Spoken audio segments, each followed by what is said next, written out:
groovy. Call it, Sanchez, or you'll get a knuckle supper. Hello, I'm not asleep. That was a joke. Hello to everyone. Hello to everyone in the chat. I hope you guys are doing well. Welcome to Small Screen Stories. Before I get started, if you could like and subscribe, that'd be wonderful. You can follow us everywhere at Small Screen Co. That's on Facebook, Twitter, and Instagram. You can also follow me if you'd like at EJ Lauder. I don't know why you do that, but you can do that. Right, today we've got a lot of fun stuff to go over. So we're going to be talking about...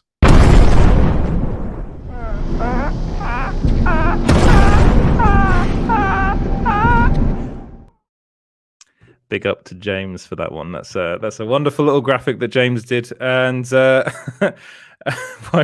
wipe the sleep out of my left eye. I don't actually think it's sleep. I just think I've just got allergies. So yeah, today has been pretty bad for allergies.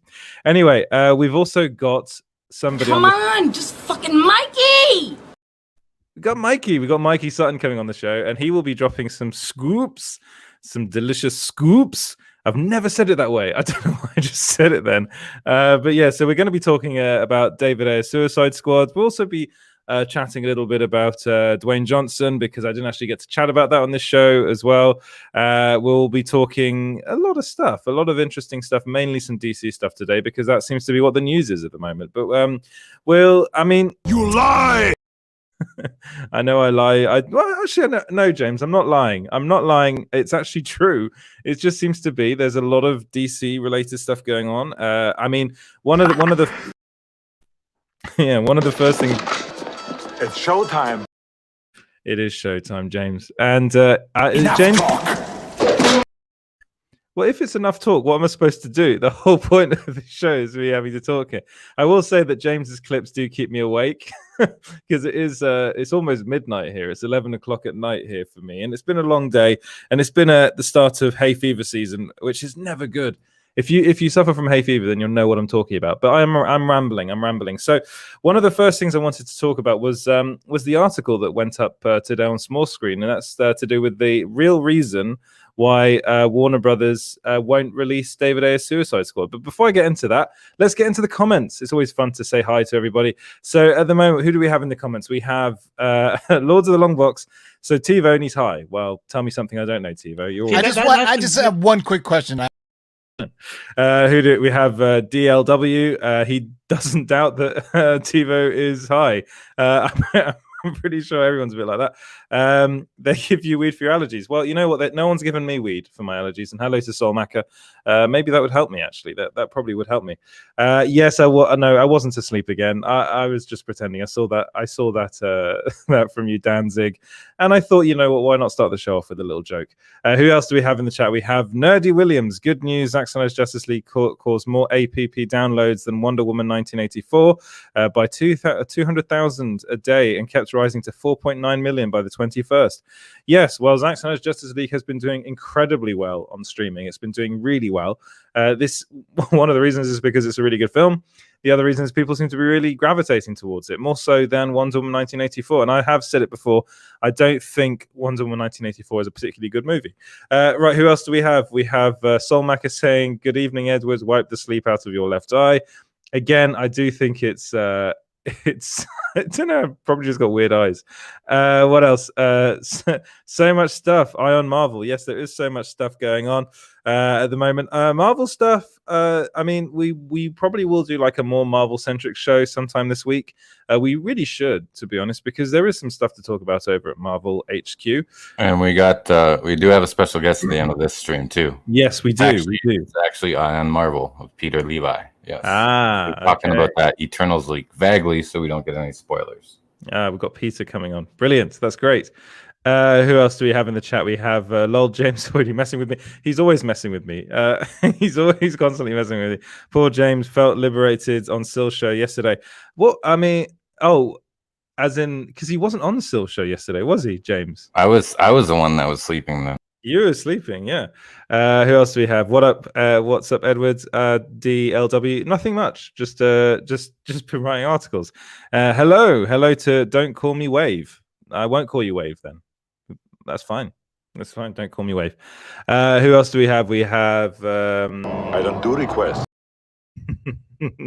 Daredevil, Danzig.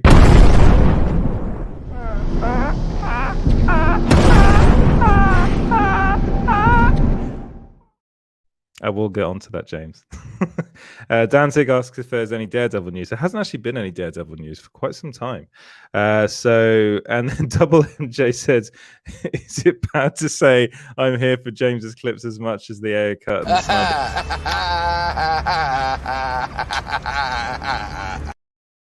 You've made James's day. That's all.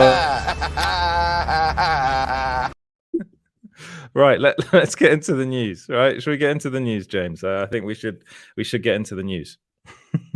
Oh yes, Hamada burgers. Well, it's vaguely related to Hamada burgers, this whole thing. But then again, Walter Hamada wasn't involved in Suicide Squad. So this is one thing that he can probably get away with, to be honest. And people are asking for cocaine. So go ahead, James. Give the. Пошли. Все вместе. Какие ваши доказательства?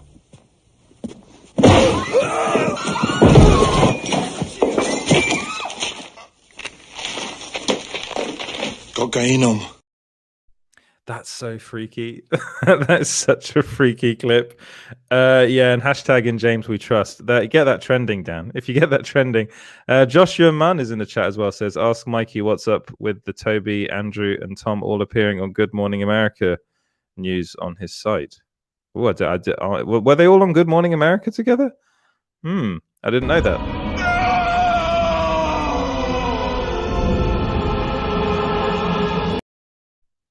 I don't know. Obviously not. James is telling me no. But DLW says it's creepy. Yeah, that video of me as Arnold Schwarzenegger is pretty creepy. Reese did that, and Reese isn't in the chat. I've seen you before. You're the asshole on TV. Shall we get into the news? Let's get into the news, which isn't really news. What it is basically a lot of people are asking me what was going on with David Ayer's Suicide Squad. Interestingly enough, David Ayer actually did an interview with Entertainment Weekly where he kind of opened up a bit about his Ayer Cut, and he actually I'm sorry. What? I'm sorry. What?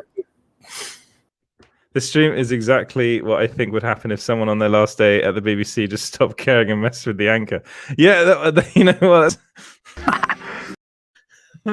That's probably right. Great description. That's exactly what this show is. Thank you, Steve. Yeah, I mean, I would never be a BBC anchor, unfortunately. Well, yeah, no, well, not really. Unfortunately, I never wanted to be. But yeah, that's not really a job I ever went for. But if I was, and I had James as a producer, yeah, that would have been quite amusing. That's too on BBC. But yeah, let's get straight into what David Ayer said specifically, and then I'll get into what I had to say in the article. So he said, I get it, it's a business, it's frustrating because I made a really heartfelt drama and it got ripped to pieces and they tried to turn it into Deadpool, which it just wasn't supposed to be. And then you take the hit, you're the captain of the ship, my name was on it, even though it didn't represent what I actually made.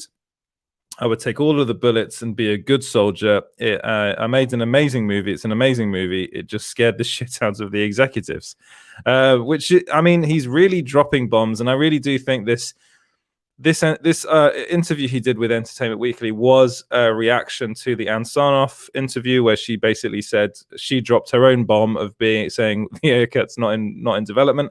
Win-win situation.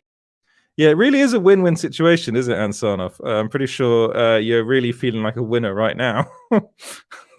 Gonna be honest. But basically, what I wanted to do is explain, because I've got a lot of people asking me why are they not releasing this film? There are a multitude of reasons why they're not releasing this movie. It's like the easiest thing to do because the movie's literally done. It doesn't need it probably needs a tiny bit more editing.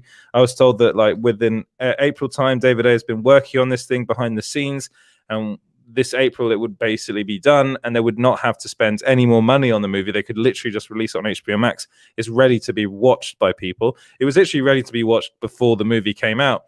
What happened was, and I'm pretty sure I've gone over this time and time again, was Deadpool came out. So that was 2016. Deadpool came out, became the highest grossing movie of all time. And basically, ended up R-rated movie of all time, and that really scared Warner Brothers executives, because what Warner Brothers executives thought was, well, we've got this really dark, depressing drama of a comic book movie, and it looks like people, all they really want is jokes in their R-rated comic book movies, so let's put more jokes in it. David Ayer obviously didn't want to do that, so what they ended up doing was they re-edited the footage that he shot. They got the company that made the trailer to do it. So I think the company's called Trailer Park. I think that edited the original trailer that people seem to be really happy with, and then they edited. Yeah. The problem is that the movie that David Ayer had made was Yeah. Yeah, James. Yeah. The problem is that the movie that David Ayer made was the movie that he pitched to Warner Brothers in the first place. So Warner Brothers knew what they were in for. When they saw this film, when they saw his final cut, they knew that this was the film he wanted to make. So what was the problem? Well, the problem was they were scared shitless by the fact that they really thought this film was going to bomb. If they released it in the way it was, they thought it was going to bomb. So actually, in the end, the movie actually made, I think it made just over 800,000. I think that's the way. Let me check that actually. How much did Suicide Squad make at the box office? Because I don't want to give you wrong numbers. Box office. Here we go. So it made 746 million. So I said thousand. I'm tired. But yeah, so it did pretty well. It didn't do as well as Deadpool. I think Deadpool ended up making 780 million. I think I got the numbers in there somewhere. It is late for me, so yeah, basically numbers when it gets late, kind of they get. I did put it in there somewhere, but basically, what I was told was that it was the executives that took the decision to basically. Well, this was not just what I was told. This is kind of this is news everywhere.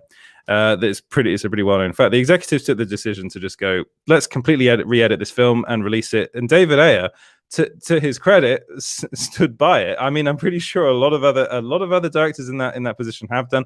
Josh Trank, for example, directed Fantastic Four, never really got to finish that movie, and the movie that came out was not his film, and he made it very clear that was not his film. But David Ayer did all the interviews, he did all the press, and it's kind of coming out now, although he's been saying this for quite some time now. But yeah, the Warner Brothers are scared shitless of their own shadow. This is literally what's happening. But so why are they not releasing the movie now? Why? We've had the Snyder Cut, which is doing really well, but Warner Brothers looks like they don't want to continue the Snyderverse.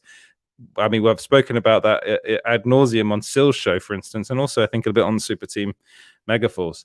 But there's a lot of stuff going on at the moment inside Warner Media. It's a complete mess. I've said that before. And one of the reasons Super Team Megaforce. Sorry, a little bit late. Yeah, you were a bit late. Are you sleeping, mate? So one of the reasons why they don't want to release the David Ayer Suicide Squad now is because it would make them look terrible. One of the things is that AT&T were the people really behind the release, the fact that the Snyder Cut was released. They were the ones that wanted that done because they saw. Hello there. Who are we saying hello there to? I have to say I'm not really looking at the chat. I'm trying to get this all done. Restore the Snyderverse hung out with you guys yesterday on a coffee break. Cool. Thank you very much. Really sad that the company known as a director's company is now known as a reactionary and intrusive. Yeah, you're right. With Zach, Zach or without, they are tarnishing their name. Yet vet directors will stay away. So I think you are right. We are seeing actually, incidentally, I think one of the directors that will be working with Warner Brothers again is going to be the guy that just did Godzilla versus Kong. So that's I forgot his name now. What's his name? Adam Wingard. Adam Wingard's doing a Thundercats movie, and I think that's for Warner Brothers. So he's quite a kind of younger director. So I suppose for him it's a big deal. But yeah, veteran directors like the likes of Christopher Nolan, Denis Villeneuve. I'm pretty sure James Gunn won't want to work with Warner Brothers again. They will go elsewhere. But then the problem is everybody has their price, So if they offer them enough money, they probably will end up coming to Warner Brothers. They still, unfortunately, are one of the biggest movie studios in the world. So people will want to work for them. But that's the thing. It's like at the moment, it's a pretty it's probably like the worst kept secret in Hollywood, is that Warner Brothers and Warner Media in particularly at the moment is just a mess. The hierarchy is a mess, and one of the reasons why they don't want to release David Ayer's Suicide Squad is because it makes the executives look bad, because people will watch this film again, much like people watching Zack Snyder's Justice League and being like, why did you make those decisions? And actually, one of the big things is that heads will roll. And that's what I was actually told. And I was actually specifically, one of the names mentioned was Charles Roven. And he is a producer. He's been a producer on quite a few movies now. So the producers of Suicide Squad were Bruce Franklin, Jeff Johns, he comes up again, Charles Roven, Richard Suckle, Colin Wilson, Alex Ott, Andy Horwitz, and then also, interesting, Steve Munchin was also, I can't pronounce his name, Munchin. So the guy that was Donald Trump's right-hand man, I think. Mnuchin, there we go. He was also a producer on the movie, which is really weird. Two other executive producers were Zack and Deborah Snyder, and interestingly enough, they're the only two producers of this film that have been behind the release the Ayer Cut movement. They have been very vocal about it, especially Zack Snyder. The thing is, they don't, a lot of the producers, and it's not just these guys, it's guys behind the scenes that also took the decision to have the film re-edited. They don't want this film released. So the only way this film will be released, and it is a complete no-brainer to release this movie on HBO Max if you're not a Warner Brothers executive.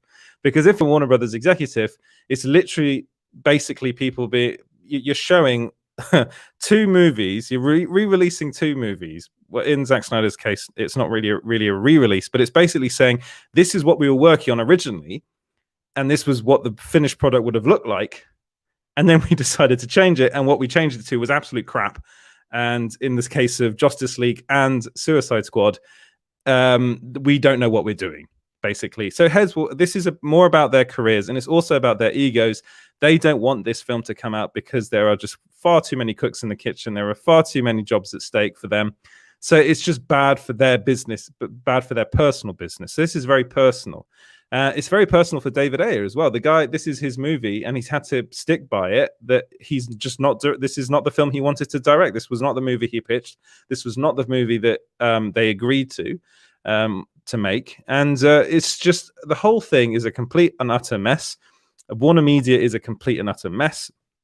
But it's really Warner Brothers specifically. So people that are involved in Warner Brothers, Ann Sarnoff is now part of Warner Media, but she was originally part of Warner Brothers.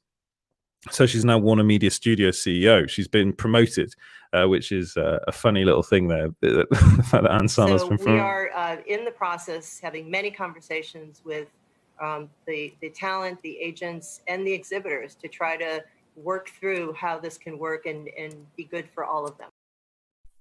But one of the interesting things about Ann Sarnoff and Walter Hamada is that that they weren't involved in the making of Suicide Squad. They joined the company afterwards.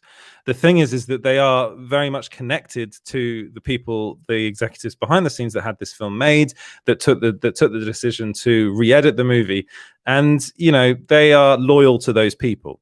So it kind of, you can lump them all into the same group, to be honest. It's like, I'm pretty sure Jason Kilar and Casey Blois would love to release the Ayer Cut on HBO Max. It would be a huge win for them because they know, we've seen already that the Snyder Cut has done ridiculous numbers. They know that if they release the David Ayer Cut, it would do ridiculous numbers as well. I've also heard that it's really good, that his cut is really, really good.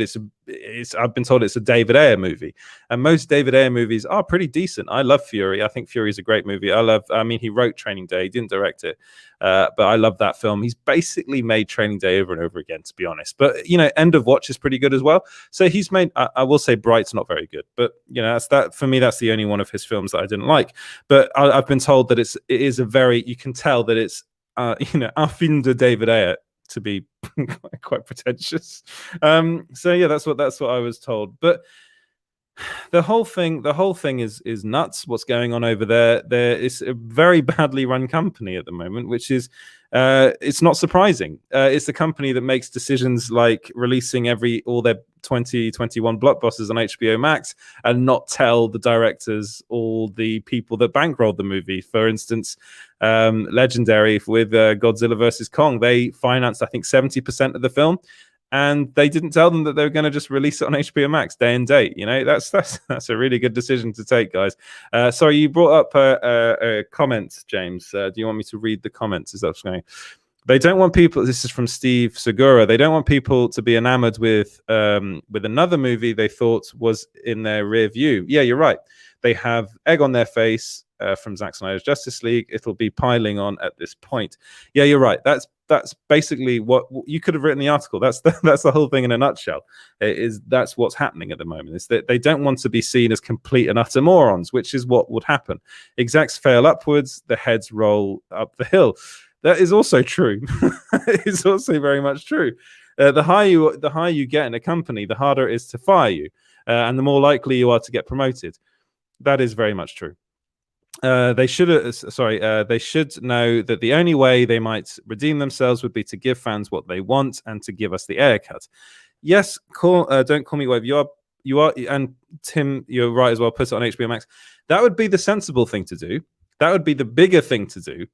But the thing is that executives aren't like that. They're very these executives, especially Warner Brothers, are very, very proud people. They don't want to be seen as being wrong. They're completely up their own asses. Let's be honest, and they just don't want to release this because it makes them look bad. And it's got financially, it makes a lot of sense. But then personally, for many people involved in Warner Brothers at the moment, it doesn't make sense because their heads will end up rolling at some point. Even though you do tend to fail upwards in the Hollywood industry, that's what happens because you have small wins and you really promote those small victories.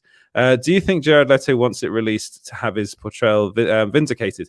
Dan, this is another thing that's going on at the moment, is that Jared Leto is very much interested in getting the David Ayer cut released because it makes him look so much better.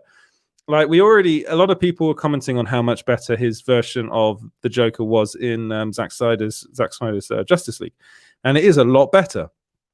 The thing is there are more similarities with his version of the Joker in that movie. There are many more similarities in David Ayer's Suicide Squad as well. You could tell that they're the same character. He played him very much the same way as he played him on the set of Suicide Squad. Some minor tweaks, some stuff that Snyder and Leto thought would be a bit better for the character. You play a character for a certain amount of time, you do get better at it. But apparently, most of Jared Leto's footage was left on the cutting room floor. That I think Jared Leto said that himself.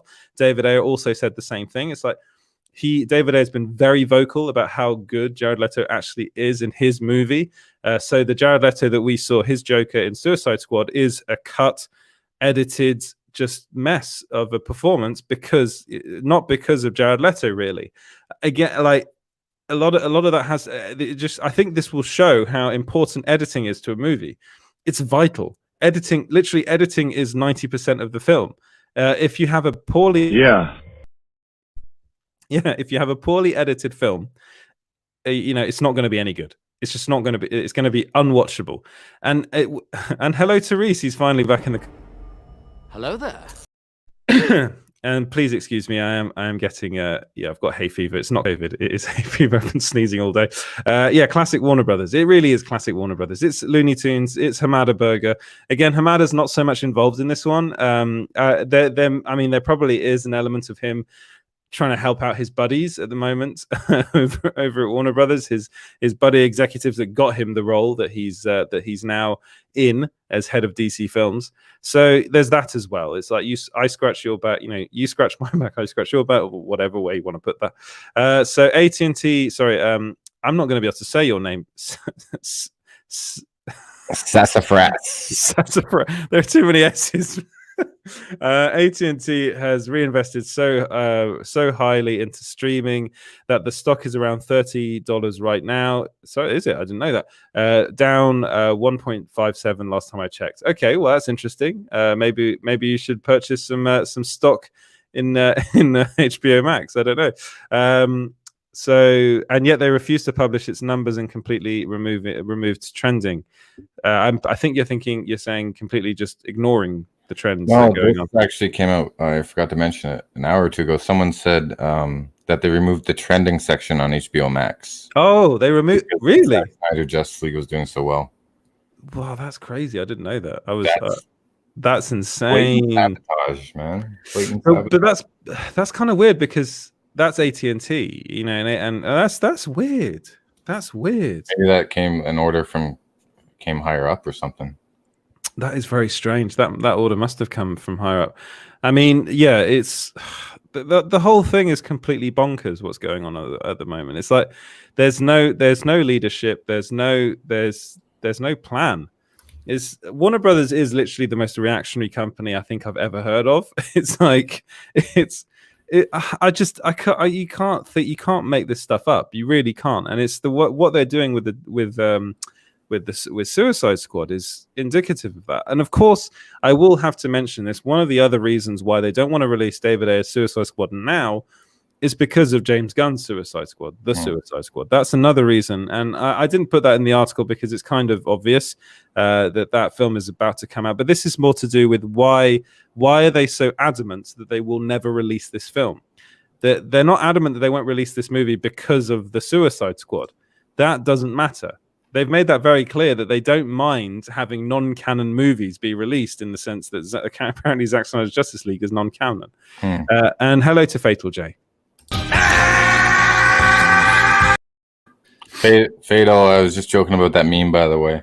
People just make memes all the time. I was just looking for an excuse to comment on your video. Yeah. Tim's asking, how much sway does Warner Media have over HBO Max? Well, Warner Media is HBO Max, really. It's the company. The company as a whole. HBO Max is a Warner Media company. So, you know, they can't really... And also, the guy that runs HBO Max is Jason Kilar, who is the head of Warner... He's the CEO of Warner Media. So, in that sense, they have a lot. And 123 Rock Boy X, Edward has COVID. I don't have COVID. I did actually have a COVID test and it was negative, so I don't have COVID. Very happy about that. Right. DLW asks, eat your burger. Okay, all right. You will enjoy what we're forcing you to eat. Yeah, but basically that's what Warner Brothers is doing. DLW is asking, is Sarnoff running Warner Media? She might have ordered it removed from HBO Max. So I was trying to explain this earlier. Ann Sarnoff is Warner Media studio CEO, whatever the hell that means. let's be honest. It's a made-up title. That's what it is. There's never been a Warner Media studio CEO before. They literally made up that title to get Ann Sarnoff at a similar position as Jason Kilar. Because Jason, What? yeah, well, that's basically what it is. It's just a hierarchical thing that makes no sense. It doesn't make any sense to have. Basically, what it means is she's head of Warner Brothers. That's what it. When they say studios, it's like it's Warner Brothers. It's Warner Studios. So it's a name. What's in a name? It's basically one side of it's basically people trying to get her to the similar position as the one in charge. It's mad. It's madness. It doesn't make any sense. What they're doing doesn't make any sense. I don't really understand why they couldn't have just kept Ann Sarnoff as CEO of Warner Brothers. Like that, to me, I think, she was CEO of Warner Brothers. It's so bloody confusing. And that's one of the reasons why I did the article. And doing the article, I had all of the positions out in front of me, and even then, it's not very easy to understand what's going on. So it's just. The whole thing is everyone has a massive ego in this company. Everyone in Hollywood has a massive ego. Let's be honest. Ego is a problem in Hollywood. I don't think there's any studio head that does not have a degree of ego. I'm pretty sure Kevin Feige is as well. You know, I think everyone does. In order to be in that position, you kind of have to be. You have to think that what you're doing is the right thing. But also, I think there are some studio executives that do take the time to listen to people. And I think this is one of the main problems with Warner Brothers is that they're too bothered about their own personal gain that they don't really think about the bigger picture. And this is very much, this is something that is really, really clear for everyone to see. at the moment with everything they're doing with that Ansonoff interview, with the fact that they won't release the David Ayer Suicide Squad cut on HBO Max, which is such an easy win. It's such an easy win, but they're not doing it because they just think, no, I don't want it. I don't want people to see it because it makes me look bad. That's literally what it comes down to. Win-win situation. You know what a win-win situation is, James? If Ansonov just goes away, if Walter Hamada just go away, they should just completely remove. To be honest, I mean, I know a lot of people are very. I don't know. I wouldn't remove Jason Keeler. I wouldn't remove Casey Blois. I would remove people at the top of Warner Brothers specifically, and I just start again. Just start again. The problem is at the very top. If you remove them, bring in new leadership, and then start again. Basically, start again. Have people at the top that can look at things differently, because whatever they're doing at the moment, it's not working. It's not working. Oh, man. Right. Shall we get Mikey in? I see that he's waiting. Shall we get Mikey to come in? Because I am all talked out. Hi, Mikey. How you doing? You're really helping me out now. Welcome to Bourbon Talk. Yeah, exactly. Edward Lauder. How are you doing today, Mikey? I'm doing good. I am working on not much sleep, and dealing with allergies. Yeah, I am too. So, yes, it's not. It's people don't realize unless you have allergies, people don't realize, do they, how bad it is? It's debilitating. It can get pretty bad.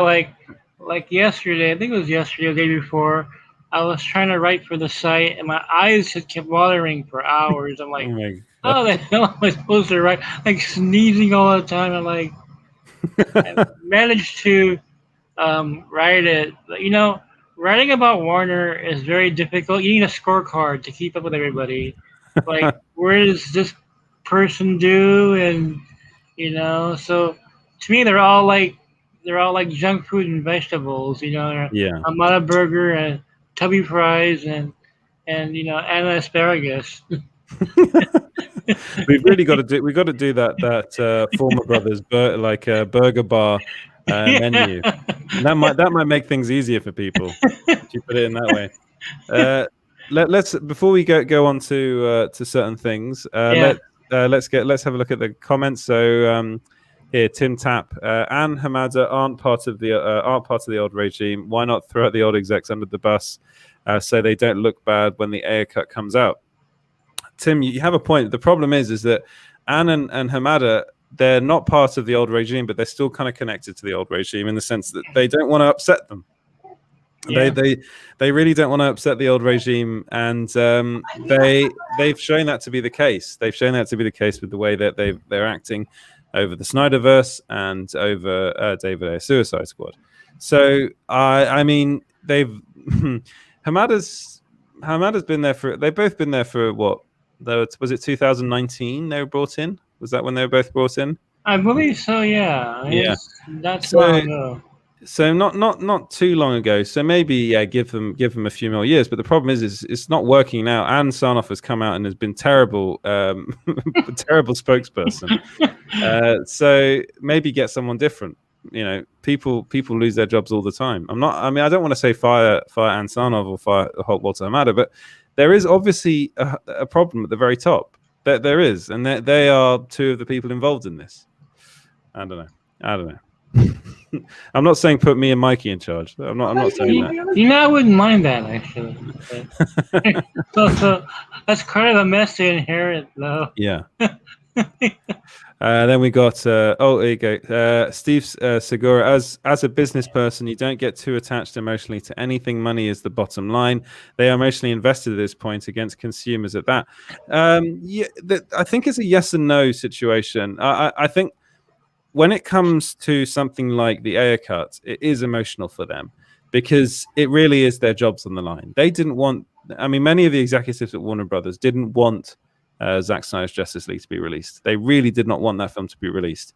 Mm-hmm. It's the same thing here, and the reason they don't want it is not it's not a financial thing. It's literally an ego thing, and it's just that's the bottom line. Unfortunately, they should be thinking about the money, but they're not. They're really not. You know, it reminds me of a lot of what happens in the music industry, especially in the 80s and 90s. I've known so many bands that were signed to major labels. Yeah. Like during the Nirvana Gold Rush, all these bands, alternative bands, are being signed. But what happened was the A&R guy who signed them got fired, and the new guy who takes over is like, "I didn't sign you. Why would I promote you? Yeah. Why would I invest corporate dollars into you? You're not my discovery." And that group is stuck in limbo. Yeah. And Hamada's like, "Well, I didn't, greenlight all these Zack Snyder projects. Our Man is mine. Zatanna is mine. I mean, so he's like, why should I care? I mean, it's not my problem. Yeah. And I think Danzig is right. I think Mikey and Ed are allergic to all of Warner Brothers' BS. Hello to DC Talk with Extended, and hello to JLS Comics. I hope you're well. There, I know him. Yeah, yeah, he's often in the chat. And then Eddie Gomez, Eddie Gomez, the question man.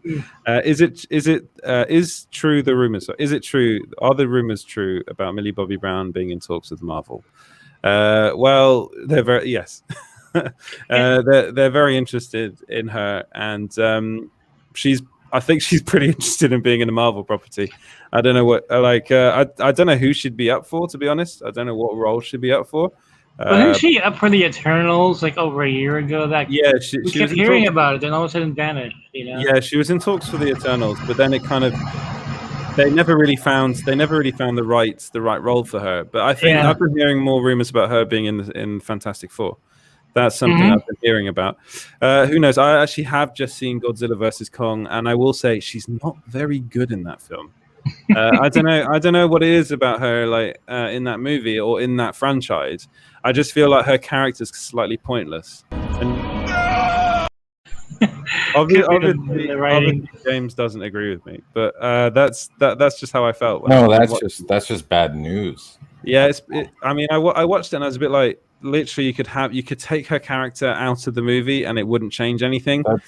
Everyone gets hyped for Godzilla versus Kong and stuff, but I was thinking, what do they expect? It's a big monster movie, and I think why even have humans in it? Just have monsters, right? Well, to find relation, but the other studios back in the 50s and 60s, they had it right by doing kind of like a slapstick parody almost. You know what I mean? Yeah. And that's probably the only way you can sell it. I will say, if you watch the most recent Japanese version of Godzilla, that one literally just focuses on the humans, and that is actually really quite good. I actually really like. You should check it out. I think you'd really like it. I haven't seen it yet. No. Yeah, I don't know. I watched it recently, and I was like, this is really interesting, and it's kind of got that slapstick like humor. They're idiots.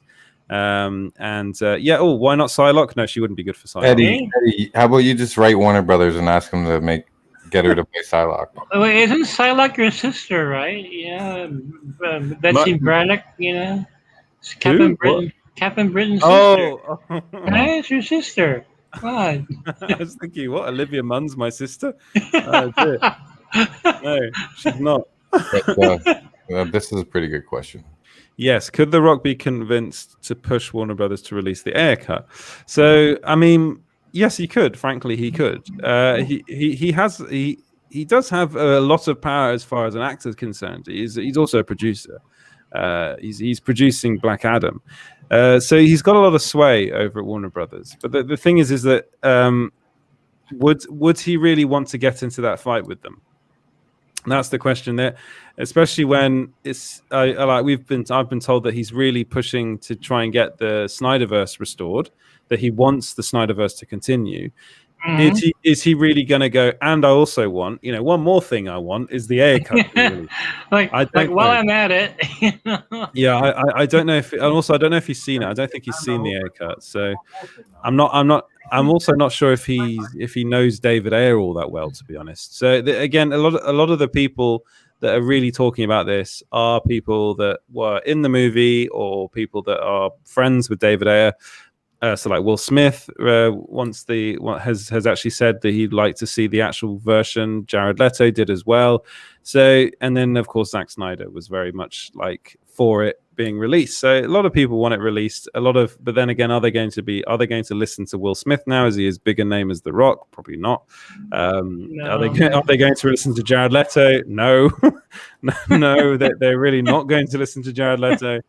Well, they will listen to The Rock because he's financially more important for them. Them losing The Rock would be a big blow. And there's a lot of dislike towards Jared Leto amongst the Warner executives. There's a lot, there's a lot. Should we go more into the comments? Dan Zig says, "I'm calling it Millie Bobby Brown for Mephisto." Yeah, you could. Oh, there you go. There you go. Perfect. He finally shows up. And Danzig says Shin Godzilla. That's what it's called. It's a great film. It is a great film. It's really good. I'm not going to say how I found it because it wasn't through legal means, but I'll have to look that up where you can legally get it. Right. What else? If the Snyder, so John McIntyre. Yeah, bring that up. You can do that. If the Snyderverse is restored, the Ayer Cut will come out eventually. Yeah. I think that would. But again, this does really depend on who's at the very top over at Warner Brothers. Like, this is the problem. It's like, in order for it to be released, yes, AT&T can come in and say, guys, you have to release this. But Mikey and I, as we said the other day, AT&T doesn't really want to be that involved. Like, really, they're a parent company. They don't want to have to come in and say, you got to do this, you got to do that. They just want the money. Really, that's all they care about. So, I mean, it's kind of a yes and no answer. I know it's not very. I know it's pretty vague, but it would make sense for them to do that because I'm pretty sure David Ayer's cut of the Suicide Squad would end up becoming like part of the official Snyderverse in a way, wouldn't it? That would be canon in the Snyderverse. Isn't it mostly done anyway? I mean, like, what work has to be done with the Ayer Cut? I mean.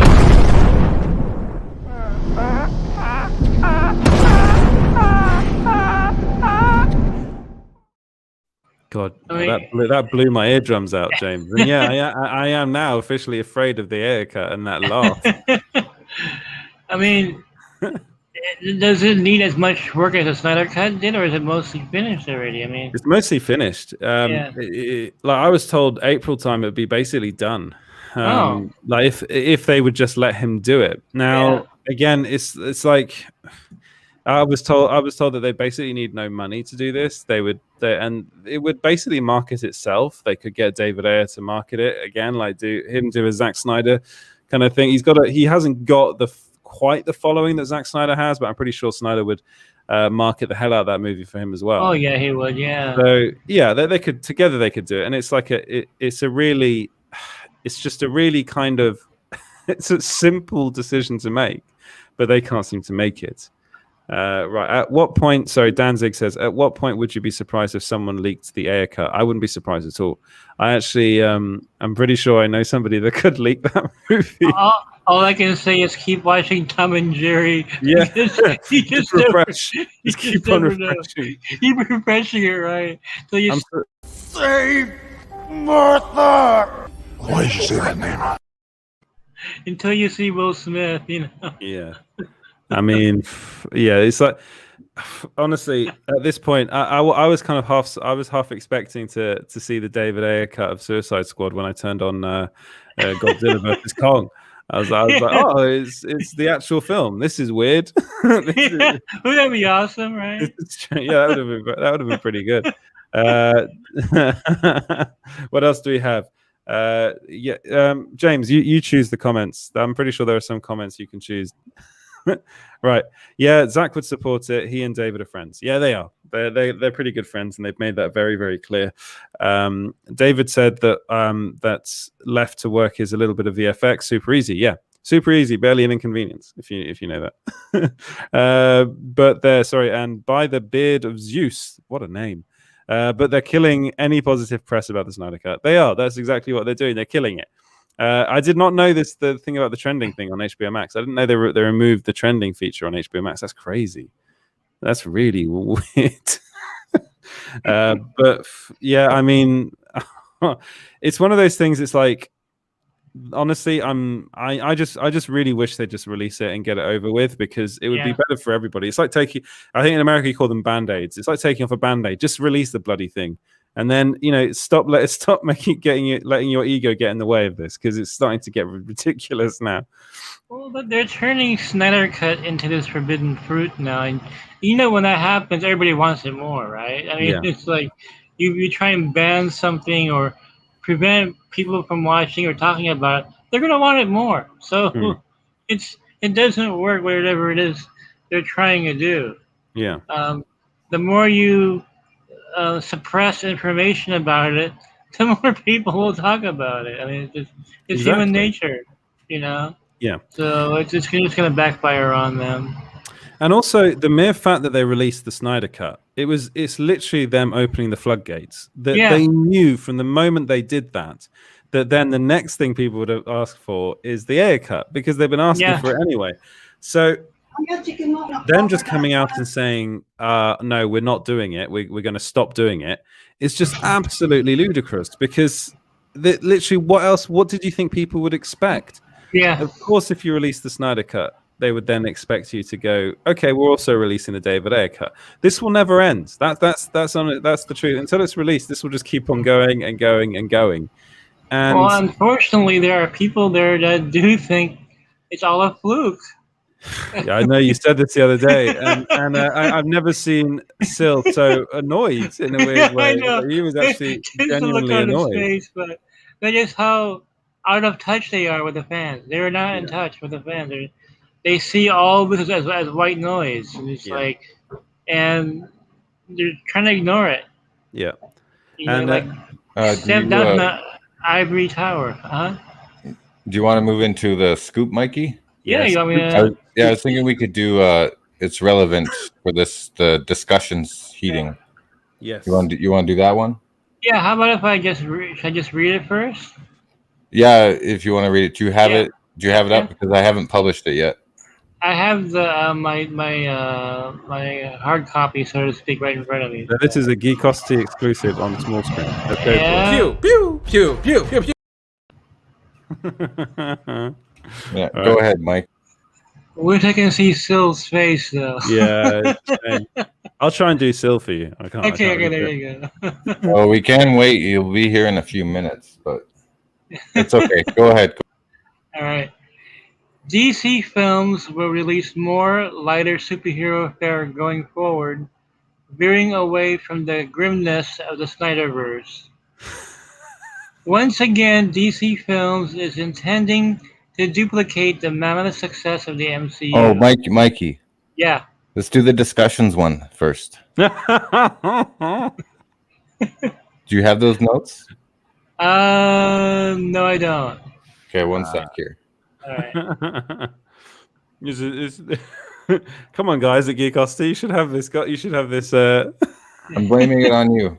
On me? Yeah. Why on me? What have I done? We're total punk rock, man. I just sent it to you in Messenger, Mikey. That was a tease. That was a tease for another scoop that's coming on probably later on in the show. Well, we got some good news coming. So yeah. What's the good news? Win-win situation. Ann Sarnoff been promoted to leader of the world. Okay, so we start off with discussions. Okay, there you go. Yeah, are we okay? All right, I'm good. All right, let's do the. Come on, just fucking Mikey! Welcome to live YouTube. Yeah. And Bourbon Talk. Yeah, I think you've been having too much bourbon, Mikey. HBO Max is watching and listening to the fans, and Snyderverse discussions are apparently heating up. Detractors continue to find ways of either downplaying the success of the Snyder Cut or twisting data to suit their vengeful agenda. It doesn't help that streaming channels don't have the kind of quickly released and specific data theaters do. If the Snyder Cut had been released in the cinemas, you'd know later opening night how well it was performing. Unfortunately, that isn't the case, so what's left is speculation, misinformation, or an incomplete picture.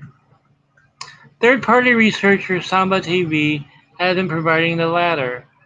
On the surface, Samba TV's report is positive yet somewhat underwhelming depending on your expectations.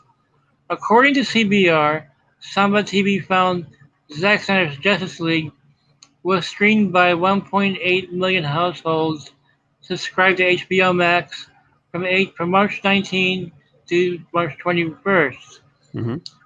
By comparison, Samba TV reported Wonder Woman 84 was watched by 2.2 million households on HBO Max during its opening weekend from December 25th to 27 last year. Mm-hmm. There is an issue with their information. Luis Fernando explained Samba TV's methods on Twitter. Yeah. Fernando wrote that the catch is Samba TV only measures selected opted-in smart TVs with its automatic content recognition technology.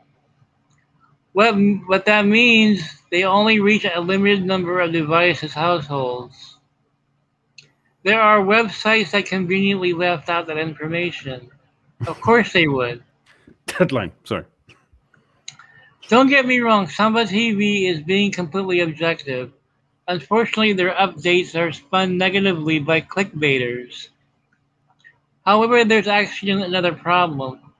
HBO Max's expectations were not for the Snyder Cut to top Wonder Woman 84.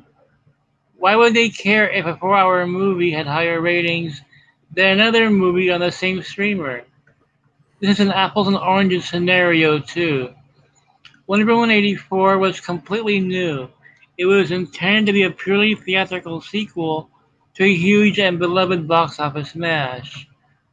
I'm quite sure that's an ego boost for DC Films president Walter Hamada and his cronies.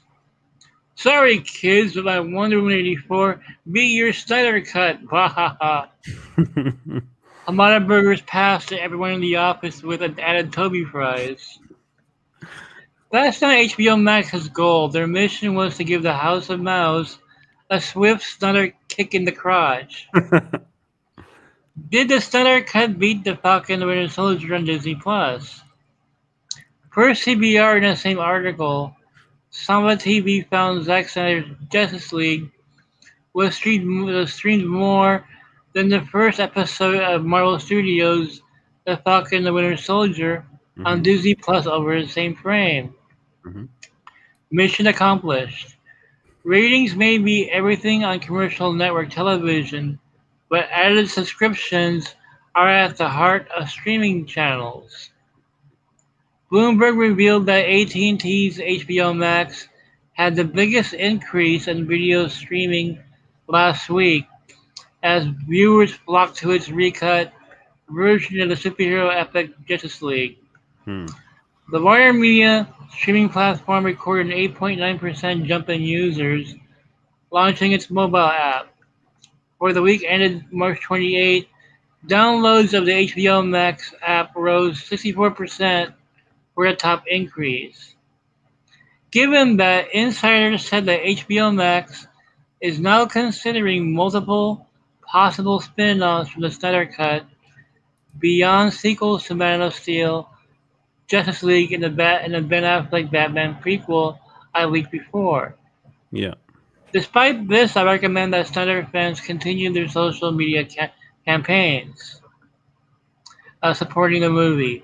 HBO Max is waiting for more numbers to come in to see how far they'll dive in. Nevertheless, the blackest nights are becoming the brightest of days. Okay, so it's kind of positive news in a sense. And there is so much spin control out there, and I don't know if Warner is directly involved or people are just trying to get some rage clicks.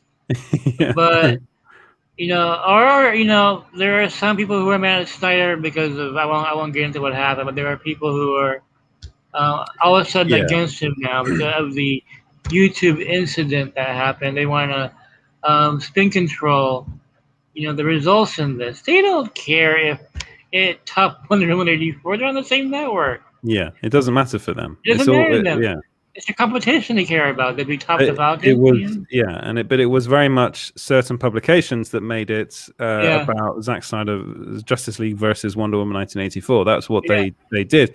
Yeah. Again, we don't want to name names, but it's a bit, we were talking earlier about Deadpool. So if I just say Dead, you might know who I'm talking about. But it's like. Honestly, the way it's been done by the press is because one of the main reasons is like that is because these major trades have to play ball with Warner Media. Yeah. They have to, otherwise they won't get any information out of them. If they go out and publish something that's very much against, that's why actually that Hollywood the Hollywood Reporter article about the reaction from filmmakers to Warner Media, their decision, Warner Brothers' decision to release all the 2021 blockbuster movies on HBO Max. That was a huge deal. They literally let Denis Villeneuve write an op-ed about it. So that was a big deal. And that's the first time I remember one of the big trades really going up against a big movie studio in Hollywood. It doesn't usually happen. It doesn't usually happen. So it looks like again, the interesting thing is the Hollywood Reporter actually haven't published anything even close to Variety and Deadline about Zack Snyder's Justice League. They haven't been really doing that. So I'm pretty sure they burnt their bridges with Warner Brothers. Probably, most likely. It's actually, I mean, we're both journalists. I started off as a journalist in the UK. Yeah. It's actually quite interesting to see how it's playing out in that sense as well. So, and to be fair, like there are people out there that are talking about this. I mean, Sill's talking about it. You're talking about it. I'm talking about it. It's something that isn't really being talked about outside of the. I mean, there are some places that do talk about it, but it's not something that's really being talked about. What's going on inside of Warner Media? So, and I mean, there is a silver lining in this cloud, hopefully, and hopefully HBO Max will end up doing something a bit more drastic and actually really pushing the Snyderverse. Yeah, I mean, it was frustrating for me because HBO Max is not going to compete with themselves. I mean, they want to beat Disney Plus, and that's the whole purpose. So, like, who cares if Wonder Woman 84 had more viewers? That makes no sense whatsoever. Yeah. So Dan says it'd be interesting to see if they release the Godzilla versus Kong numbers this week. They will do. They will. They will release those numbers. They will. And that film, I mean, I said I just watched it earlier. It's pretty good. It's fine. It's what you'd expect from a movie which is called Godzilla versus Kong.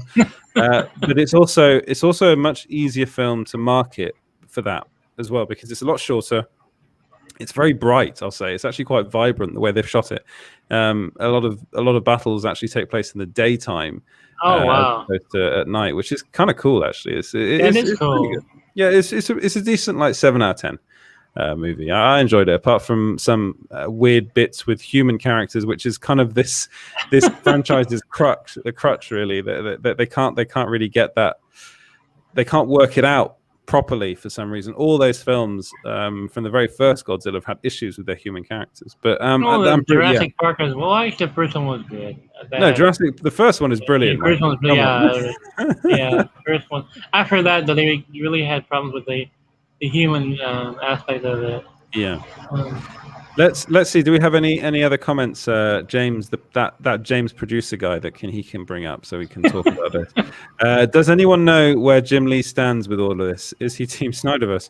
Jim Lee. Okay, that's. Or does he even have a say or what? So Jim Lee's an interesting character because he was actually named by Ansonoff in that article, by being like, "Oh, we got Jim Lee." The Jim Lee's. His involvement in the in DC films in particular is going to be relatively limited. He's very much a comics guy, and I'm pretty sure he'll want to stay in that lane.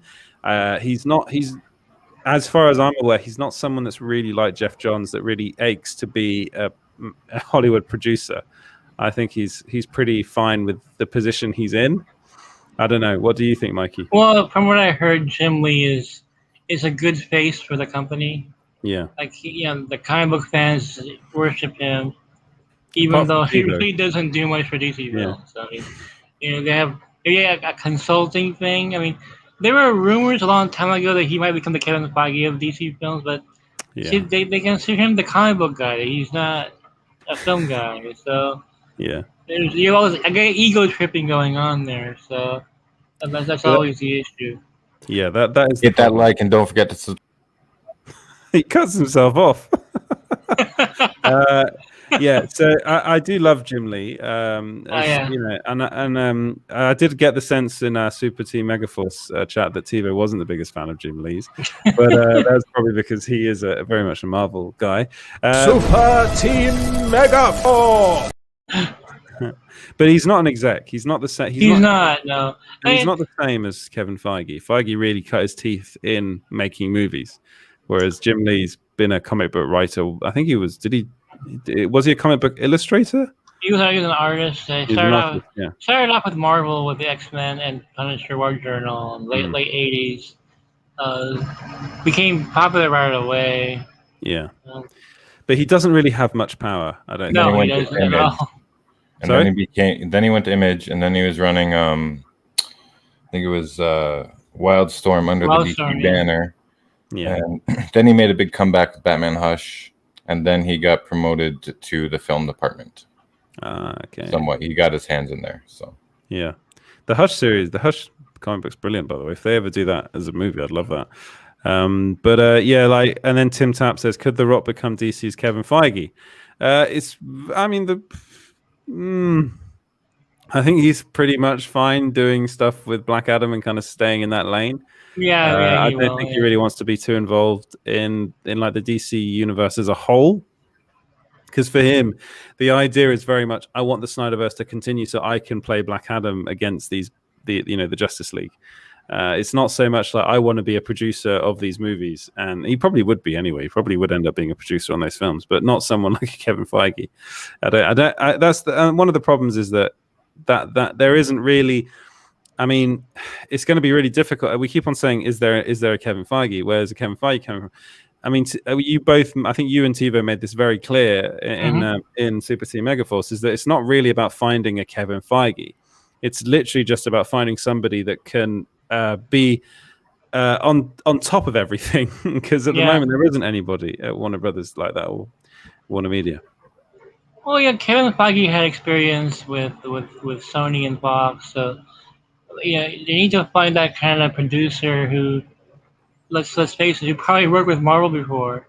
Yeah, there's one person who was brought up numerous times that no one has mentioned at all, who's a free agent right now, and because I talked to the insiders before about the Kevin Feige thing, like who could be the Kevin Feige of DC films. Now, these executives are biased against people who haven't really worked in film before. Yeah. They're like, Greg Berlanti is a TV guy. He's a TV guy. He doesn't have the kind of experience that we need. He's got the knowledge for sure. Yeah. But one of the names that was brought up was Jeff Loeb. Yes. Yeah. And he's done the Netflix Marvel shows and Agents of S.H.I.E.L.D. and also an acclaimed comic book writer. I mean, he knows comic books inside and out. And he was a DC comic writer as well. He wrote Hush, didn't he? He wrote Hush. Yeah. Yeah, there you go. So we go full circle here. The problem is that I mean, that if they go for Jeff Loeb, it's the same problem that they have with Greg Berlanti. Jeff Loeb is very much a TV guy. Yeah, there you go again. Yeah. But then it shouldn't really be an issue because really, if you know one, you could go into the other. It really depends on the individual at the end of the day. If they really think that Greg Berlanti is someone that could fundamentally be in charge of all of this, and go, okay, well, let's just let him deal with it. Literally, if AT&T goes, guys, we should just give one guy ultimate power over everything. Let's give Greg Berlanti the role for a couple of years, see how he does. The thing is, I'm not sure if they're willing to do that. I think it's also because Warner Brothers is still a very old studio. They're still in that kind of old studio Hollywood mindset. Yep. There being many people involved. and they like that. That's what they're used to. That's how they operate. So doing that sort of thing would be very different for them.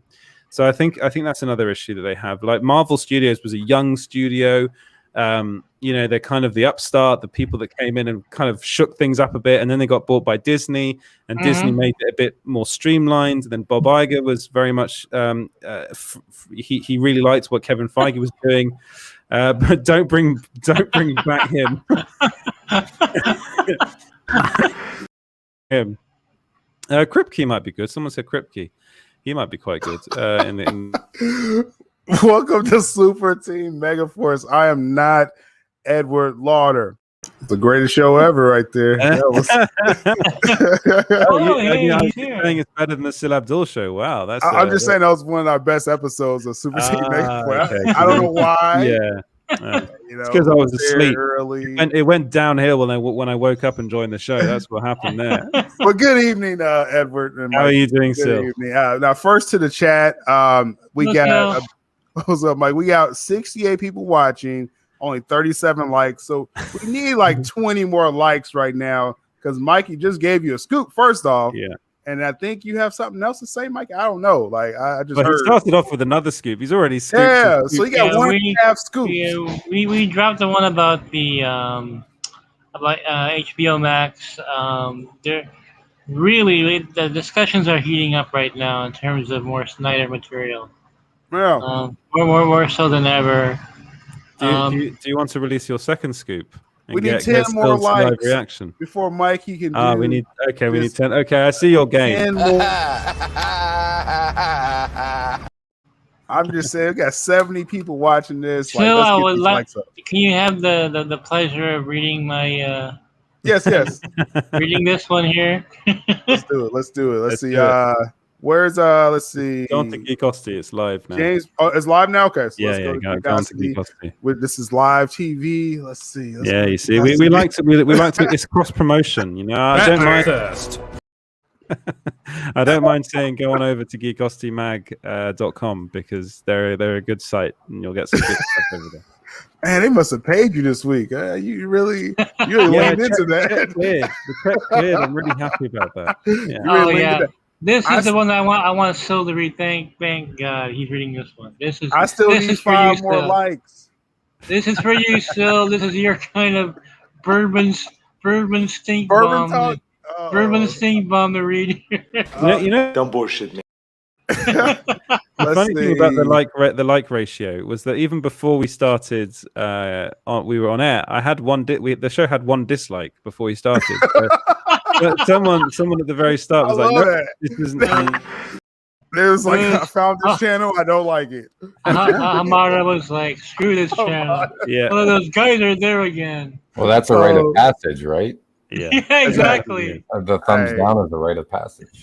I love the thumb. Actually, I'm not gonna say that live. But we still need 5 more likes, y'all. We have way too many people in the chat right now to not have more likes right now. But I'm still finding the scoop. I'm actually stalling. So let's get the second one published from the top. But check lighter MCU Formula One. Oh, okay. You started that one off. Screen. Okay. Are you watching the screen still? I want to show you something. I'm already on Geekosity, but go ahead.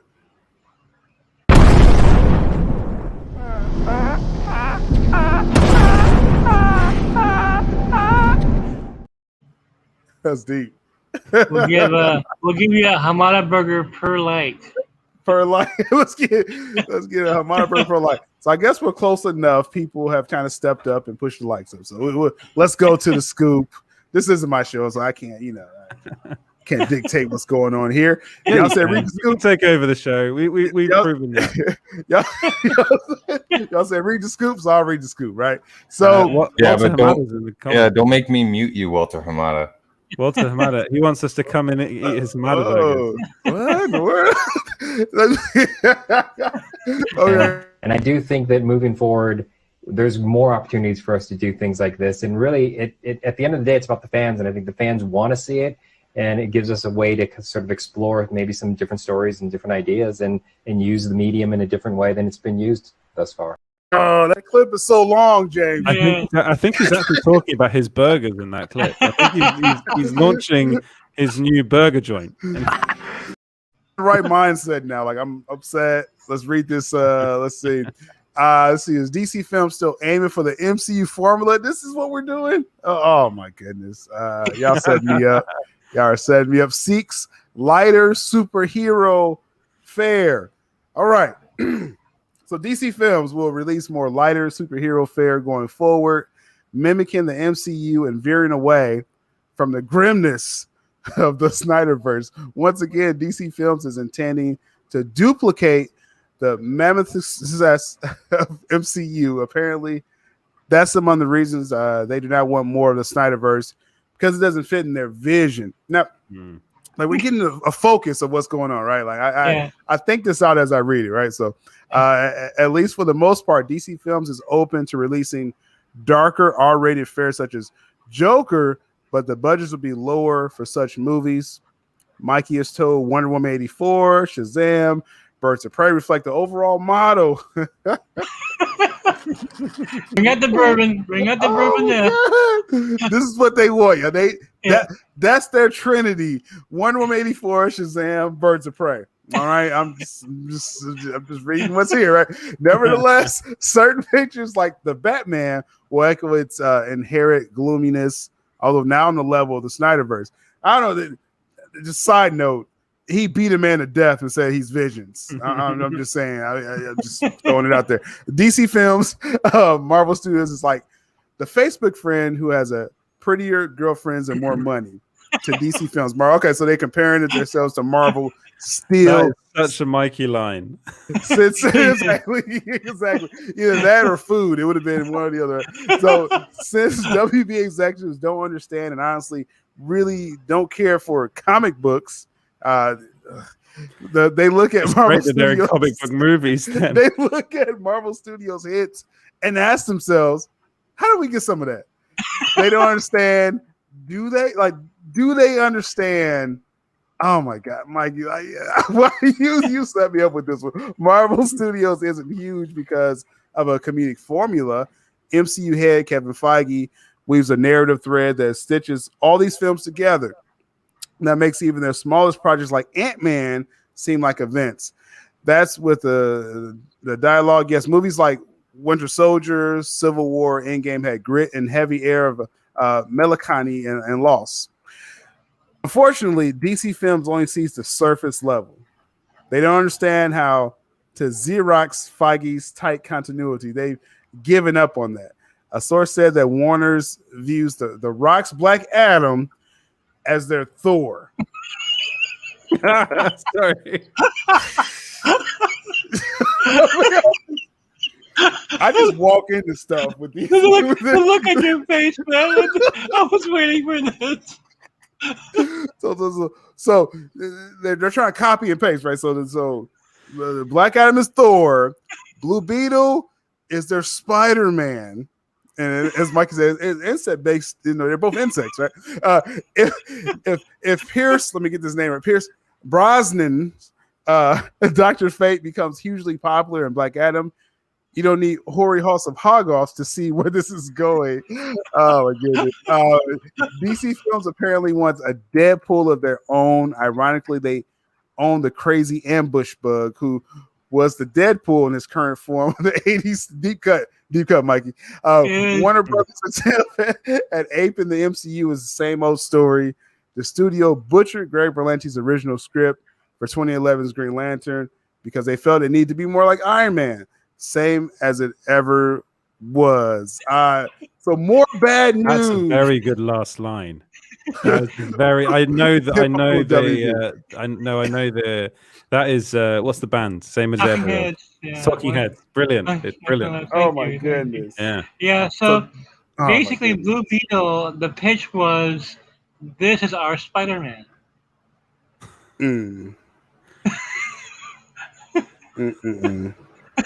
My goodness, man. It's like, and we talked about this, so it's like, if anyone saw when both of these gentlemen was on my channel, it's that formula they're chasing. Even for the Flash movie, they wanted to funny it up, right? Yeah, we're like, I think you were told that as well. So they're chasing the formula, but they're like cutting like so many corners. You know, it makes no sense. It really makes no sense. You know, they've never given up on becoming the MCU. They just won't give up on it, no matter what. It's still it's like unrecorded love or something. You know, it's like the girl who turns you down for a prom date, but you can't get over her, right? DLW says, "How the fuck is Blue Beetle?" That question will be answered when you see the movie. So. Man. They really know what they're doing. No, they don't. No, I was being ironic. But what is Our Man going to be? Like, what is that a copy of? You know, man. Oh my goodness. Was he Captain America? Oh no! I mean, that might explain why I got that email from Walter Hamada asking me if I played Captain Britain in the DC Comics movies. I was a bit confused. I was like, "What, Walter? Are you sure you got the right thing? Pretty sure that's an MCU property, mate." See, this is why Warner Bros. is mad at Edward and Mikey. These stories. Like, this is ridiculous. Typical classic Warner Brothers. This is Looney Tunes. It's so ironic that they do that they did that cartoon. It's like, seriously. Wow. Well, you know what's really good is today we get to introduce our Marvel counterpart too. Yes. All right. We're introducing a new contender. Besides TiVo? Yeah. Is TiVo really?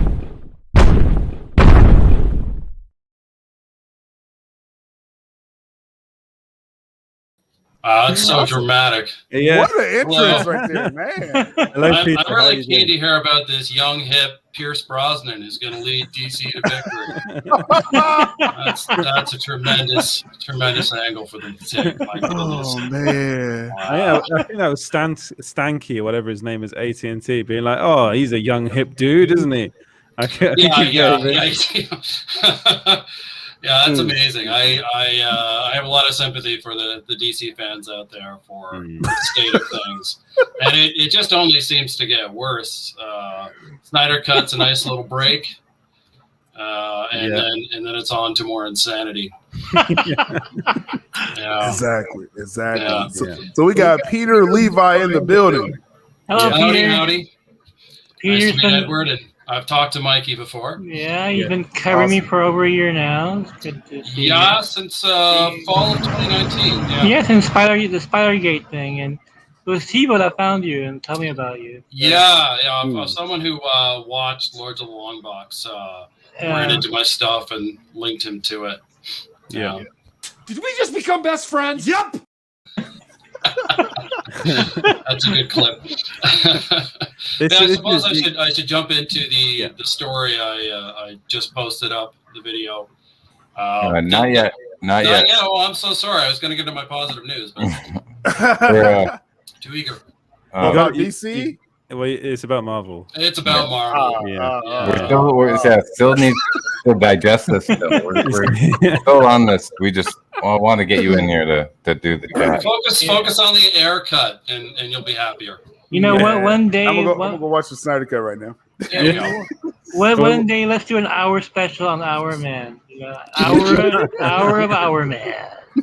Our man's hour. Our Man.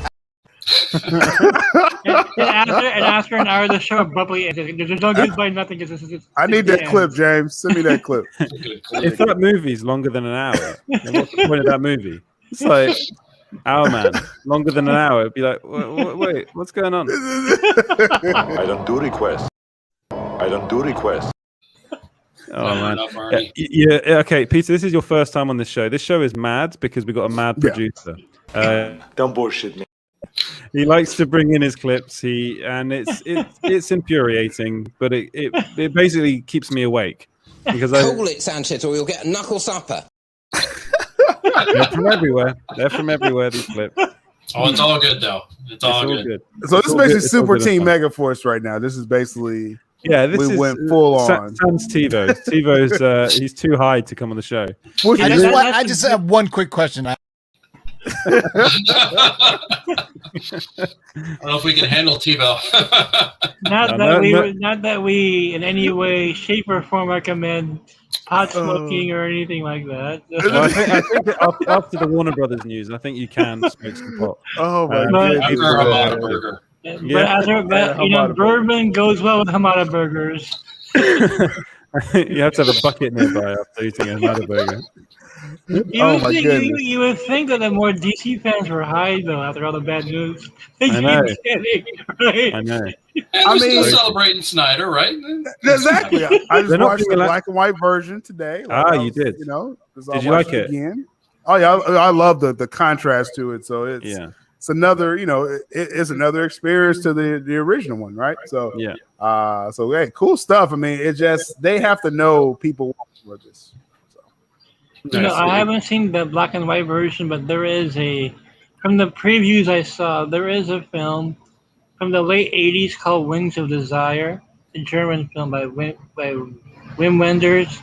The visual style, you can tell, was a big influence on Zack Snyder.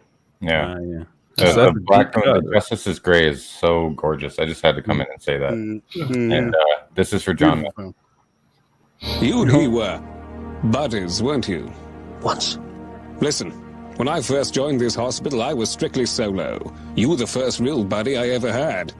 But if you and he wish to be best buddies again, I won't stand in your way. I've got a best buddy, Sanj.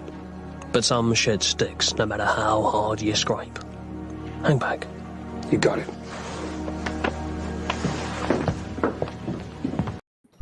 You played the whole episode. Yeah, you played the whole clip. It's the silent cut. I love some Matt Berry, but that was a bit much, James. You lie. Yeah, more than before. Right now, is James going to let us finally talk about Peter's scoop or not? Yeah. Come on. Oh, we won't get into spoilers, but yeah, if James is happy, we can go into that. It's my show, so James. I guess we are. That sounds really epic. It does. It's very dramatic. Sounds heavy. That's awesome.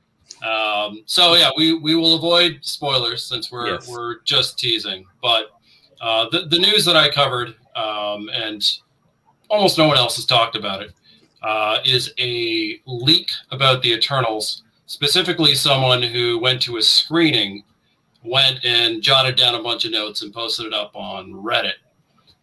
This has, as far as I can tell, been confirmed pretty much all the way around. Yeah, it's a pretty full leak. Although it's point form, it doesn't have all the nice little details, and it's fascinating. From 1,000 feet, it kind of looks like what you would expect, but when you get into the details that are there's a lot of surprises, and I'm just curious to see what the reaction to it will be once it circulates around the fandom. I have no idea, but it's interesting stuff. And what if you were to point out one thing? We said no spoilers, but one thing that you were really excited about from this leak, what was it? Oh, geez, that isn't a spoiler. Actually, no, I can do it without. It's a really difficult question. No, Kit Harington. Yes. What happens to him in that description is a surprise to me. Okay. I think that would probably be one of the bigger ones. Because this Eternals movie, it's being billed already as Marvel basically saying this is going to be their Oscar-worthy movie. Citizen Kane, comic book movies, yeah. So they say. Exactly. But WB again, gave it a standing ovation. Therefore, it's going to be brilliant. Without any spoilers, I have to say I was surprised. I don't know if Peter was surprised, but there was a character that I didn't expect to be in there, not because of the character being obscure or anything, but potential problems with the character's comic book history. Yeah. And I was really surprised they actually went ahead and did it, considering certain controversies lately about other cartoon characters. That's all I will say. I just think this might be an issue. Do you think it's an issue? Yeah, I mean, you obviously saw it too, Mikey. I'm really curious what they want to do with that character too. It's not clear to me. I mean, you can't really make it faithful now because of Yeah. Oh, very much so. Yeah, right. Yeah, so. Different take. Yeah. Yeah. Yeah. It's definitely. If you don't mind spoilers, check it out. It'll blow your mind. I think some of the stuff in there. So is that your link that Kevin Feige posted? Yeah. Thanks, Kevin. Wow. Interesting. It's interesting. Had him on the phone earlier. We were talking about DC. It was great. I'm not suspicious. We had both Kevin and Walter Hamada in the chat tonight, so we know that they're watching. No. There is another character that will lead into another character, and Peter knows what I'm talking about. That'll excite the fan base big time. Yeah. Yeah. The leak is not inherently it's not you're not going to read it and go, oh my god, this is terrible. It's just there's just surprising things in there. Yeah. So it's not like Guy Costi's leak of the Flash movie, which really, oops. Yeah, I think that like made you should see Sill's face if you watch that video.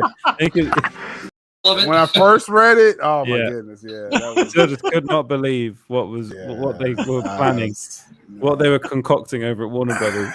All right, restore the Snyderverse. That's all. That's all I can say now. Flash to the future.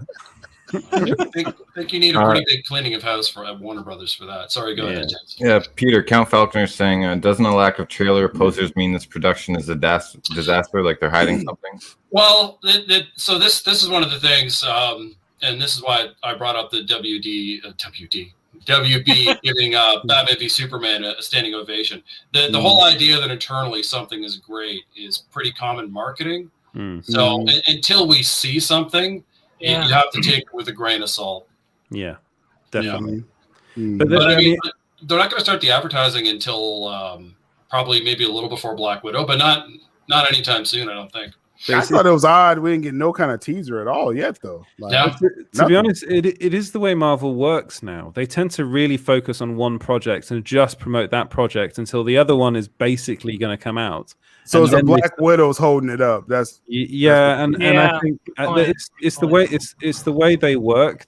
Marvel Studios tends to do that, and it's like if you know. I mean, we did kind of see a bit of crossover with WandaVision and Falcon the Winter Soldier, but not much. No. It was really focusing on WandaVision, and then Falcon the Winter Soldier came out. Then it was really focusing on that. A bit of Black Widow, but not much. So they never. I mean, it works. Yeah, it works. They never go beyond 2 projects. So that if they've got 2 projects coming out, they'll only promote those 2 projects, and then once one of them's coming out, then they'll start promoting the other one.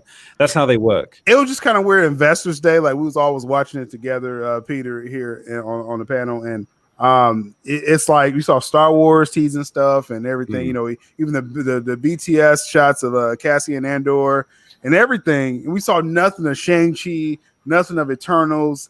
TiVo was really, concerned, but Marvel doesn't have they have so much goodwill in the bank, they can afford to do that. Whereas if you're Star Wars or anyone else, you really need to promote your stuff ahead of time. Yeah. Star Wars needed to win that day. Yeah, I didn't even think about that, about how the COVID rescheduling and everything. Yeah. It's why we didn't see a bunch of trailers because of that really threw them through. They just screwed everything up, And also, they just finally figured out Black Widow, but yeah. But also for them, the lack of a Comic-Con and the lack of a D23 is huge, because usually they promote everything at D23, and then they have the Hall H panel, which they reveal like either a new actor or something pretty big. Like they haven't had that, so that was really, the Disney Investors Day presentation was for them, but literally. It was literally just Kevin Feige in front of a green screen being like, and this is happening, and this is happening, and this is happening.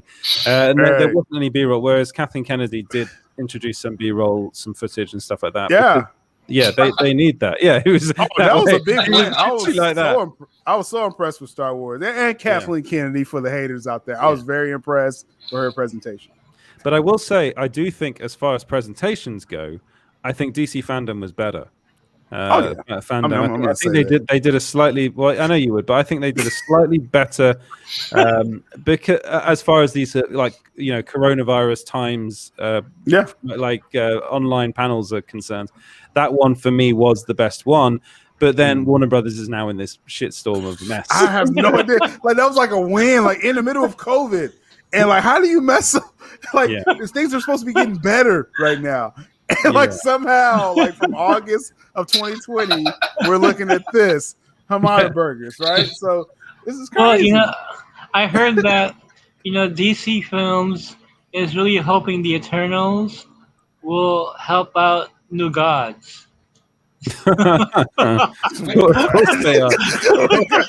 I'm surprised Walter Hamada just hasn't sent his CV over to Marvel already. It's just goodness, just ask Marvel to make New Gods. There you go.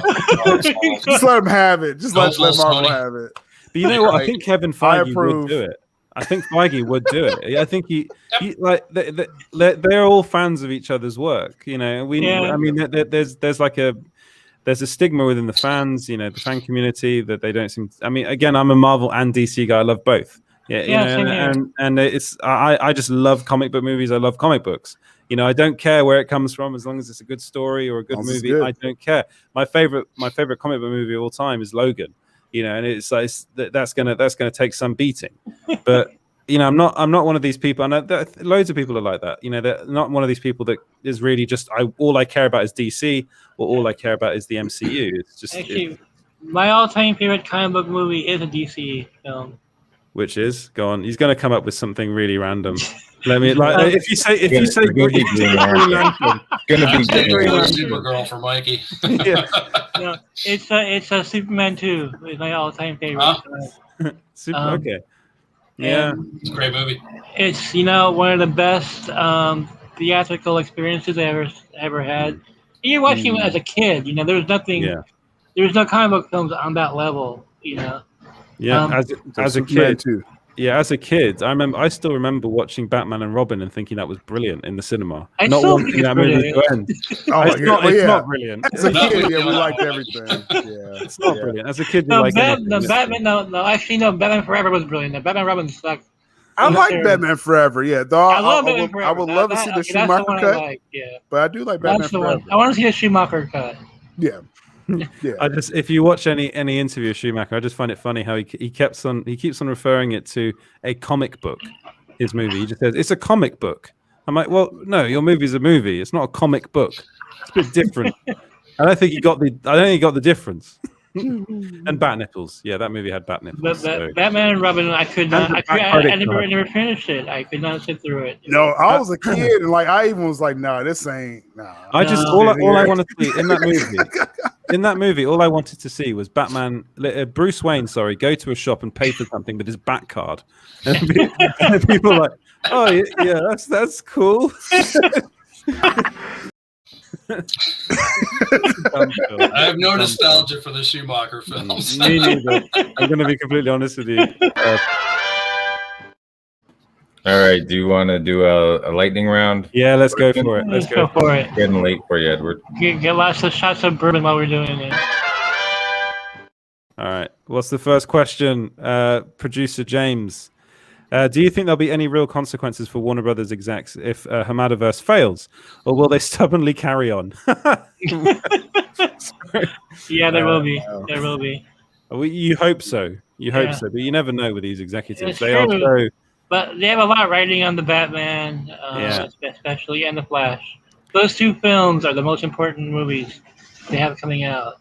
Yeah, I mean, I personally, I'm really excited for the Batman because I think it's inspired casting, getting Robert Pattinson involved as Batman, and I love Matt Reeves. I think he's already proven himself to be a great director. The Flash is worrying me. I'm going to be honest, especially all this Michael Keaton business is really worrying me. Yeah. Oh, he's not really feeling it right now. Yeah. What do you guys think? What do you reckon? As far as let's see, the real consequences. Yeah, I mean, he's not listening. What? Hold up! Wait a minute. Something ain't right. I see how Edward feels every show. If it fails, then I think there'll be repercussions. But we have to get to our man first. So, we're a couple years away. So Hamada's going to make it past 2023 at this rate, and then he'll probably get fired then. But and I do I was going to say, I agree in general. Like, if those films fail, Hamada will go. He'll have to go, yeah. Executives don't really fail like the rest of us. He'll just go to another executive position. Yeah. Yep. Somewhere on Sony or elsewhere.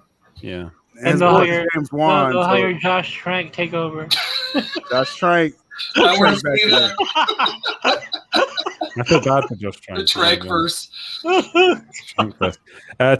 Tim Tapp. With the state of Ayer Cut and Snyderverse, we need to keep the pressure on like before. Yes. So yeah, we do. Yeah, we Let do. loose the dogs of war. Yes. Yeah, and it's just. Yeah, don't misinterpret that now. just don't review bomb other movies. That's all. Those are March. Those are bots. Those weren't stairs of Warner Brothers. I think they're Warner Brothers. I think they're Warner Brothers executives. That it was like misspelling everything. I was like, really? Like, they're out here. Have you seen Godzilla vs Kong? I'm just saying, like, you don't got to bomb nothing. Just it is what it is. Yeah, don't stand like 1,000 burgers and say Super Team Mega Force made me do this. Yeah. All right, Danzig. So I got a new sat nav, Hamada nav. It's pointless. It never listens. It has no sense of direction, and it wants to drive off a cliff. You're genius. He's MVP of the day. Yeah, there you go. That's the comment of the day. Just so we're clear, the only kind of protest we endorse is the Twitter hashtag campaigns and maybe writing WB, but nothing shady or nothing like sending them a bunch of hamburgers. Although that would be funny, but donate that food to the homeless and the people. We would know where that. Choose to do that. I'm not gonna say nothing. Still, shut up. Still, no, don't do that. Next question. Do we have another one, producer James? Whatever happened about Dark Universe, Justice League Dark movie with Guillermo del Toro? That is the biggest. That and George Miller. The George Miller. What was he? Doesn't exist. That was Justice League, wasn't he? George Miller was going to do. Was it Justice League? Yeah, Dark was going to be Guillermo del Toro. Yeah. Yes, but George Miller was also going to do a DC Comics film. He was going to do Justice League Mortal. It's all motion capture. Yes, and was that the one that had Armie Hammer as Batman? Yeah. Armie Hammer was Batman. The rapper Hammer was Jon Stewart. Batman eating people. He dodged a bullet with that one. It's gonna be a train wreck. Yeah, that was gonna be terrible. But no, this Guillermo del Toro trying to eat the other people. Okay, let's move on. So that's my Guillermo del Toro is. They felt Del Toro's script was too weird and dark. And he's got like 200 other projects to do that he's slated for. So he did Hellboy, so we got something from him. But that guy has like so many projects lined up. It's crazy. Let's hire Del Toro. Wait, he's too dark. What? He's know great. who you're hiring, right? Danzig asks, is there any Daredevil news? You're a bit obsessed with Daredevil, Dan. Not from me. What about from you, Mikey or Pete? Lately, I think I already dumped a bunch of Daredevil stuff already. Yeah, comic accurate villains, comic accurate. Elektra coming back. There's so much they're planning on with him. And if you haven't read it, go to geekositymag.com. There you go. There you go. Mikey's news is the only news I'm aware of for Daredevil recently. So, yeah. What else? What else do we have? That is it. That's it. We have to come up with Danzig's final comment, which is Army really got his teeth. Oh my god, that's a brilliant comment. I'm just trying not to get Mikey. That's all. Good night, everybody. Yeah.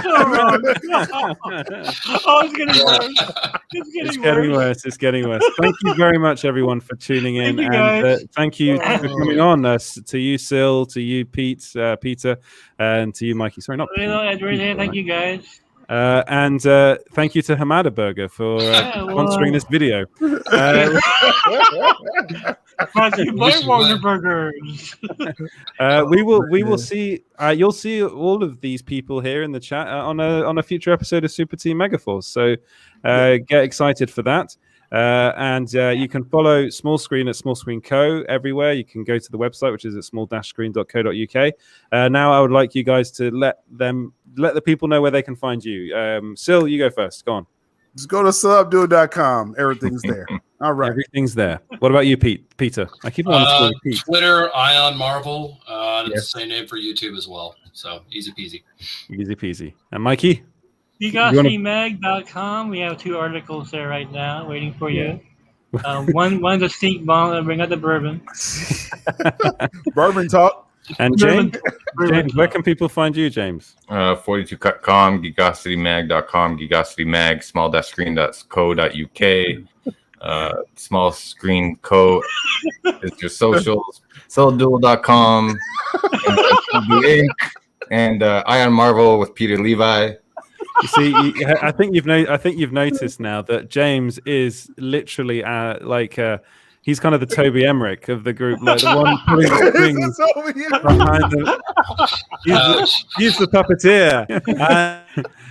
No, but actually, what I know that if it does feel like this is me kind of shitting all over Amber Heard, but I will say one thing about one thing about that nightmare sequence.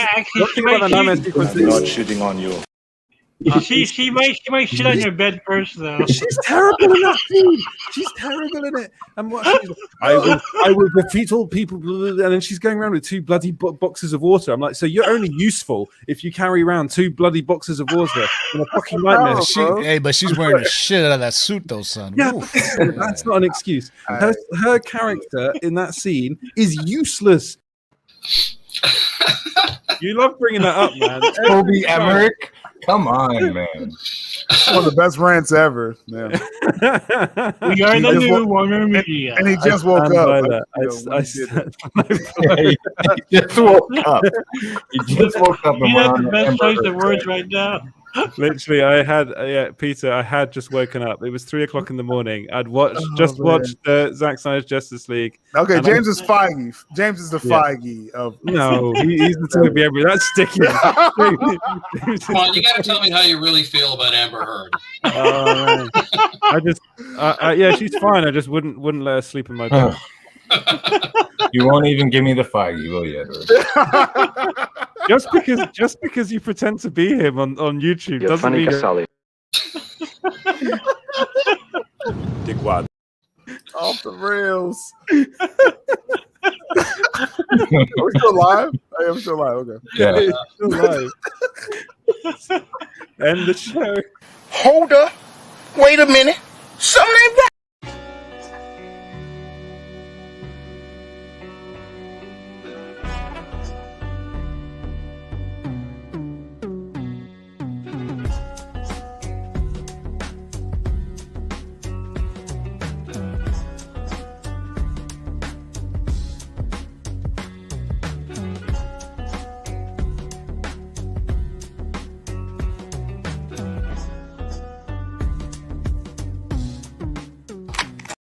Wish I held onto a little piece of that thing, because the buzz is any indicator, that movie's gonna make some huge bank. What buzz? The internet buzz. What the fuck is the internet?